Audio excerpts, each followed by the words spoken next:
Welcome to the Mortgage Update with Dan Frio. For over 10 years, Dan has been helping AM 1160 listeners. With so many companies to choose from and hundreds of loan options, the mortgage process can be confusing and costly. Be sure to listen each day for Dan and learn the difference between FHA, VA, and conventional loans. You'll also learn how to negotiate lower interest rates and fees, as well as steps to buying your first home and whether refinancing makes sense. Stay tuned to find out why Chicago's top realtors are choosing Dan Frio. Good evening and welcome back to the Mortgage Update with Dan Frio. I, of course, am Dan Frio. Thank you so much for tuning in. Let me just give you a little insight about me. I've been on AM 1160 for about 13 years. And I'll tell you right at the end on how to get in touch with me if you need me for anything. But mostly, as you'll see through when I give you that information, you'll see a lot of it's incorporated around the 1160 piece. So like my emails, my website, my phone number, things like that. So thank you so much for tuning in. I want to briefly jump back to where we left off yesterday. We were talking about government guaranteed or government backed mortgages. And I ended up with, ending things up with FHA, but I did say I would speak about VA. So VA loans are for veterans. I actually just printed out a sheet that'll give you who is eligible for a VA loan. So and I apologize, I'm going to read this right off of a sheet because I want to get this information out to you so hopefully you fit one of these that you might not have realized, you know what? I think I do qualify for a VA loan. I won't take the assumption that you know this, but the VA's loans or mortgages are phenomenal. You can purchase or refinance your home at 100% of the home's value.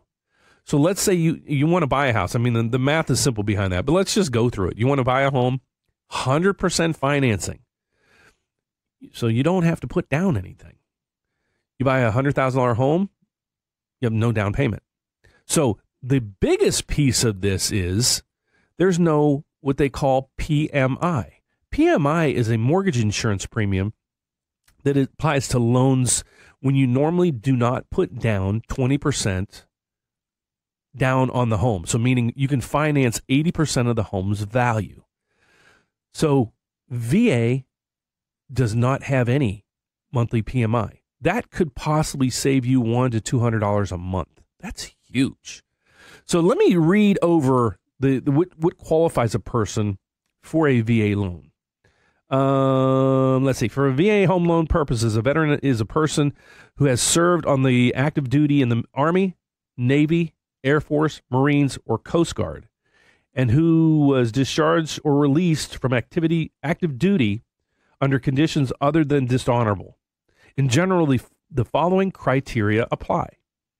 The minimum served requirement during wartime is 90 days of active duty.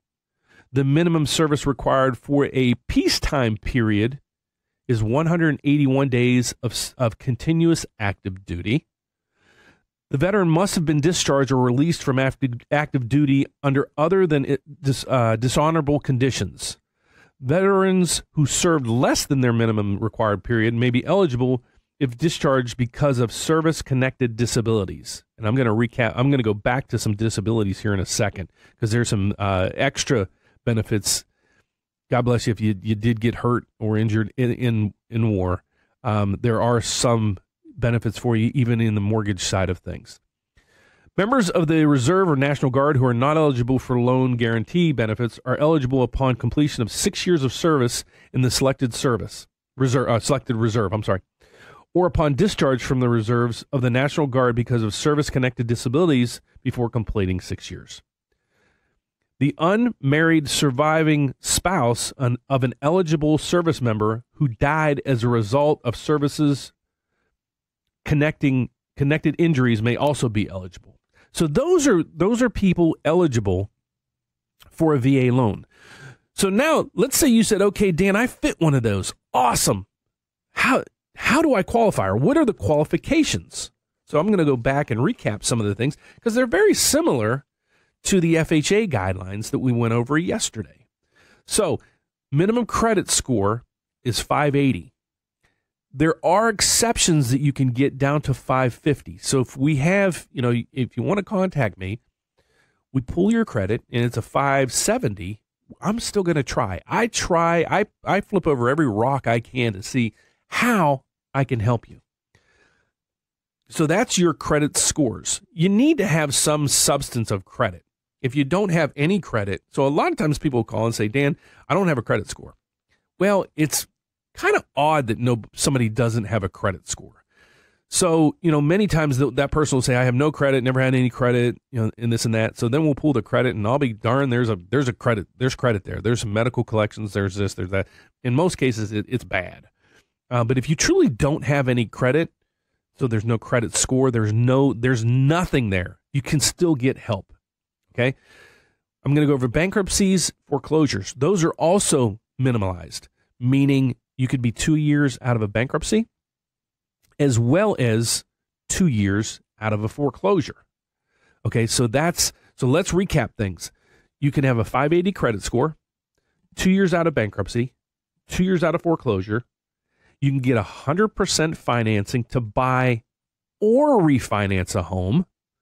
And that refinance, you can pull out cash to pay off credit cards, car loans, student loans, anything you want. You can pull out cash just to, fix up the house, to do some things that you want. Right now, we hit the bottom in home prices probably about 4 or 5 years ago.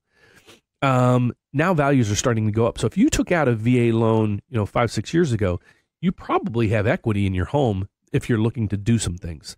Especially the one thing is a lot of times people say, well, I don't, I have this, these credit cards. I have $20,000, $30,000 in credit cards, but I heard, from some financial advisors or this and that, it's not a good idea to take a mortgage out to pay off credit cards.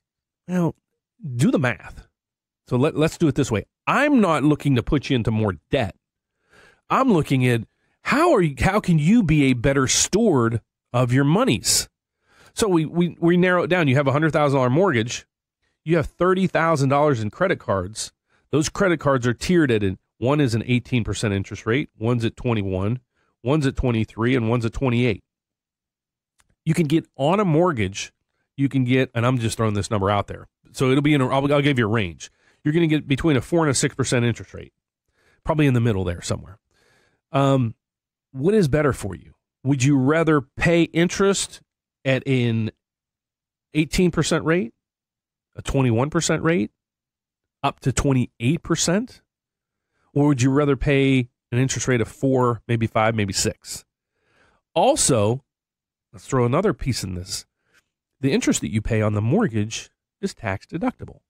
So let's say, and it depends on the loan amount, but let's say you're paying a 5% interest rate on your mortgage. After you write off all of the interest that's paid on that mortgage, let's say your effective rate is 4.3. Even better. So now, do we pay off a credit card at 21% with a 4.3% loan? Makes sense. So then you're going to say, well, Dan, I'm throwing that in there, but now I'm going to pay on it for 30 years. No, let's not do it that way. Let's do it this way. Your house payment is $1,000.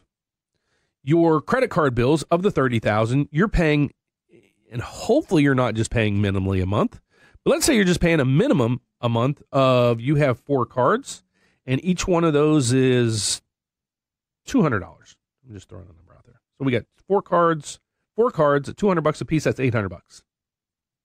So your mortgage payment is $1,000. Your credit cards are $800 a month on a $30,000 in balances. So that means your monthly expenditures on that is $1,800. Well, how about if we refinanced your mortgage and we put it on you have now 22 years remaining. Wonder if we looked at some numbers and said, okay, you're paying $1,800 a month. How much can we do, or if we back in the numbers, what time frame would you be able to, if you continue to pay $1,800 a month, could you pay off your house?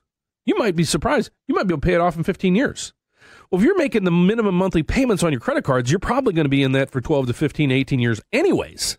So now we just converted all this debt into one piece. we're spending the same amount of money each month, but we're getting you out of debt potentially 6 years early. So those are things you can do. Or we go back and put you on a 30-year term. It frees up, it might free you up $600-700 a month. Well, you got into the $30,000 in debt anyways. How? Because you didn't. Your income isn't enough to support your lifestyle. So now, if we go to a 30-year term, we just freed up $600 a month.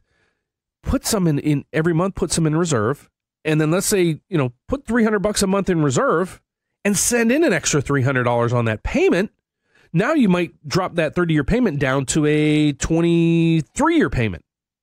So we can restructure these things. So that's the benefit of a lot of this. So I didn't mean to go off on a tangent about that. But that's, during the show, what I'm going to try to teach you is I'm going to give you all the ins and outs of mortgages. But let's also think of some financial counseling involved in this to give you, hopefully I can help you become a good steward of your money. So back to VA loans. If you have a VA loan, and you took it out years ago, it is also easy to refinance. So you're saying, Dan, I don't want to pull out any money. My rate's 6.5%. What can I do today?